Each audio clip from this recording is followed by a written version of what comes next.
இருக்குது, நீ செத்து போயிருவேன்னு நீ சொல்ற.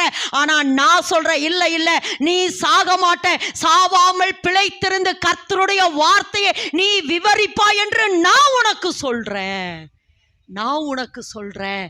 அப்போ இந்த இடத்துல வாசிக்கிற இந்த இடத்துல எனக்கு 2 காரியம் ரொம்ப பிடிச்சிச்சு.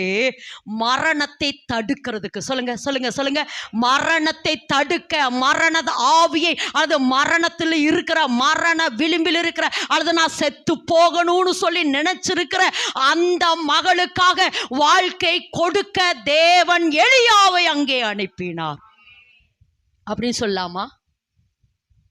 சொல்லலாமா? அதாவது மரணத்தை தடுக்க தான் தேவன் அங்கே அனுப்பினார் எலியாவை அப்படின்னு சொல்லலாமா? அல்லது எலியா கர்த்தரே தெய்வம் என்று நிரூபிக்க போறாரு, அதனால எலியாவுக்கு ஒரு அடைய கொடுன்னு சொல்றதுக்கு அந்த விதவையை வச்சாரா? ஆமாம். ஏன்னா